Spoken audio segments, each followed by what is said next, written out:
small diameter hardwood on your woodlot. We've been doing this for 3 years now.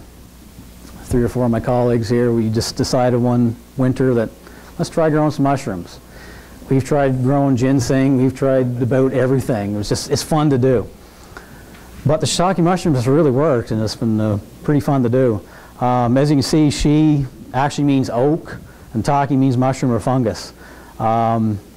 Oak is the preferred species to grow mushrooms in.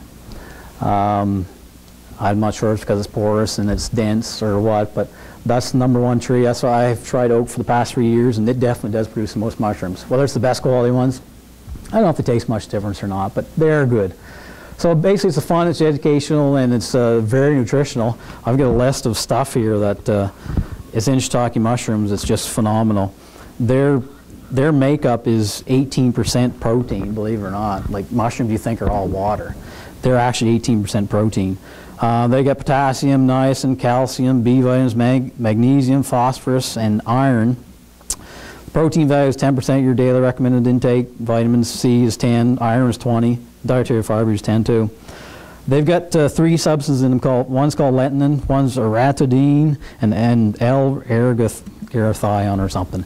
Anyways, these are some wild names, but these are all basically immune system boosters. They have anti-cancer, anti-tumor properties. They fight off colds, flu. They got HIV, AIDS, hepatitis, diabetes, and chronic fatigue syndrome. I don't know if I can think of any more to name, but anyways, that's on the lentinin part. The aratidine part actually lowers cholesterol and regulates blood pressure. It says if you eat 1 mushroom a day for a week, it'll lower your cholesterol by 12%. Yeah, that's true. Yeah, and the best way to cook them is in a frying pan, saute them with some butter, onions, and green peppers too. Yeah, exactly. Yeah, with your T-bone steak. Yeah. The antioxidants, like say, I could go on with things in them, and I'm not trying to sell them to anybody, but I'm just saying they're really good for you, and the growing process is pretty cool. As I mentioned to you, oak is #1 species. Yes, yeah. I started doing some beech 2 years ago and yellow birch and getting some. Yeah. Oak is #1 in the pecking order. Ironwood's #2. Not easy species to get. That's the problem.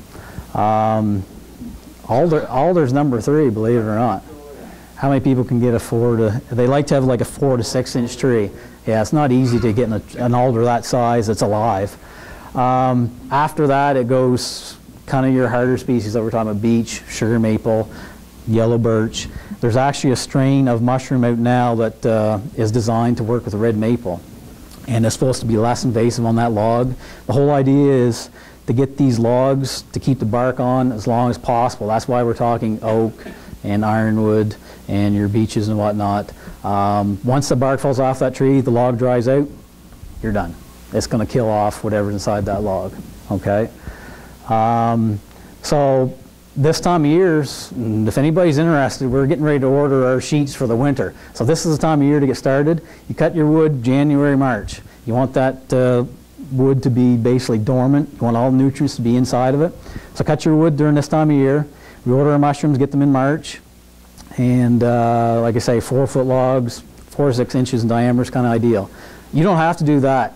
You could cut a great big 20-inch long oak tree, fall in the ground, but the thing is, you got to move these things around, rotate them a little bit, dunk them in water. So that's why they suggest doing these 4-foot long logs. Now, when I get home this weekend, I'm actually going to cut up some of my 4-foot logs into 1-foot chunks and bring them inside and throw them in my tub because you need to force them to fruit and get some mushrooms during the wintertime. So yeah, I never thought about that until I was actually reading some of the stuff. But anyways, you can get them going all year long. The key is you got to let them sit for a year. So if you ordered your sheet of mushrooms this spring, drilled all your holes in your logs, you got to wait for an entire year for that fungus to invade the entire log, so it'll be able to fruit the next year. It takes an entire year. It could take 6 months. You might get a few mushrooms, but it takes an entire year for the process to really peak. And then from then on, it should last 4 to 6 years after that. They say for every inch in diameter log, that log should last that length of time. So if you have a 4-inch, it should last 4 years if the bark stays on. Soak the logs following spring. You can use a water sprinkling system. You got to leave it on for 48 hours and then it will produce mushrooms. But I take my logs and I dunk them in a tank for 10 hours and then bring them out, and 10 to 14 days later, you guys are going to see some pictures here soon, tons of mushrooms. Works really good. You put your spawn on when? You'll order it in March. You can't order it any later than that. It'll arrive at my place probably April. You need to do it before June, July, I believe. And then wait a whole year. But while you do that, you have to store your logs in a shaded area to make sure they don't start drying out. Outside. Yep. You cover them with anything? Yep, you could use a tarp. Yep, I would advise leaving it up so you can get the air circulation through so you don't get any other fungus or mold growing on your logs. That's why you got to use fresh wood. You just can't find wood in somebody's yard and try it because it's probably already invaded with something else. And then you can't eat no more, yummy. They are some good. I refer to them sometimes as a hearty or smoky scallop. Like some of my colleagues here will attest to it. Amazing. I could eat them anytime. You can put them in a hamburger bun and eat them. They're just that good. That's what the sawdust spawn looks like. That's our process. There's two different processes. You can order a big bag of sawdust with all the fungus and mycelium in it, and you can drill your holes and you can stuff it all in it and seal it off with wax so nothing else gets in that hole. I'm lazy and I like to do things the easiest way possible. We drill our holes in the logs, put about 50 in a log, 4-foot long section, and you just shove this little sawdust plug right in it. And you probably can't see on there, but it says sawdust spawn, mycelium, and styrofoam cap. That cap's basically the seal for the top to keep so that stuff doesn't dry out. That sheet comes with 600 plugs in a sheet, and like I say, that'll do about 10 4-foot long logs. That sheet there will cost you $40 plus tax plus shipping where I get mine from. So you're in Ontario. Yeah, a place called Mycosource.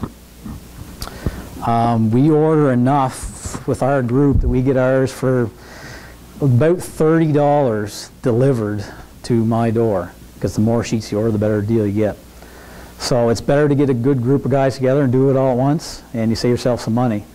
Pretty low startup cost for something that's so good for you, and potentially down the road you might be able to sell it at your local market or a restaurant. I've sold some to a couple of restaurants locally in Sussex last year, and they love them. The dried ones? No, yeah.